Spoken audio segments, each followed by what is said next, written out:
ہاں جی، السلام علیکم۔ کیا حال ہے دوستو؟ طبیعت سے ٹھیک ہے؟ کیا ہو رہا ہے؟ مختلف کمنٹس دوستوں کے بارہا دفعہ میں کہہ چکا ہوں، واٹس ایپ نمبر میں دے چکا ہوں، اس پہ مجھ سے رابطہ کریں، میں آپ کو رپلائی کروں گا۔ اگر میں آپ کی کال اٹینڈ نہیں کرتا تو وائس میسج کر دیں، آپ کو رپلائی ہوگی انشاءاللہ۔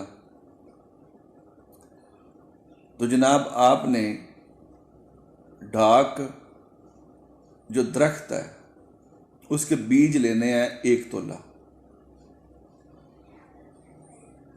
اور ان کو بھیڑ کے دودھ میں بھگو دینا ہے، 2-3 دن وہ پڑے رہیں۔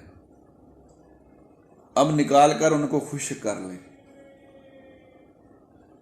گندک آملہ سار آپ نے لینی ہے 15 تولہ، وہ شدھ ہو تو زبردست ہے، اور اگر وہ سمل فار سفید جو قیم النار میں نے بتایا ہے اس سے قائم کی گئی ہو تو وہ سب سے زبردست ہے، 15 تولے۔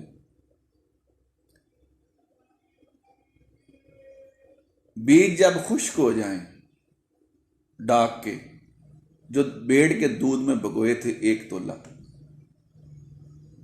تو 15 تولہ یہ قیم النار گندک اس میں ڈال دیں، کھرل کر لیں، پیسک کر لیں، اور اس کا پتال جنتر یا آکاش جنتر ہلکی آنچ پر تیل کشید کریں۔ یہ قیم النار جاری خواصی ہوگا۔ اس کو اور پارے کو باوزن لیں، اس کو آپس میں کھرل کریں۔ آپ اس کو کھرل کرتے جائیں گے، یہ جو آپ کا پارا ہے یہ بھی قیم النار جاری ہو جائے گا۔ یہ خوراکی طور پر بھی آپ استعمال کر سکتے ہیں، اس پارے کو پوشاکی طور پر بھی استعمال کر سکتے ہیں، اور اگر جسٹ ایک ہی اس کا قطرہ اس گندک کے تیل کا اس 1 تولہ پارے کو گرم کر کے اس پہ ڈال دیا جائے، اس کو پاؤڈر کر دے گا، جو خوراکی طور پر باغ کا خزانہ ہے۔ اور یہ پارا پارے کا رنگ ہے اور کلی کے پانی کو خشک کرتا ہے۔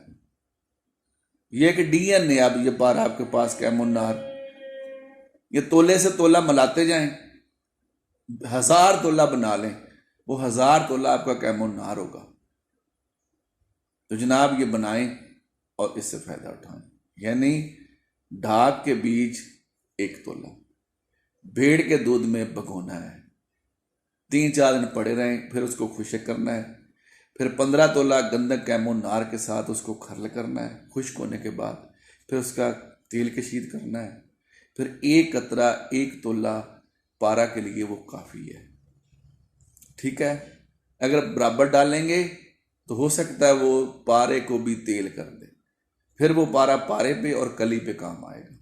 اگر اس کو پاؤڈر کرتا ہے پھر بھی کام آئے گا۔ اس کو بنائیں اور اس سے فائدہ اٹھائیں۔ رب رکھے۔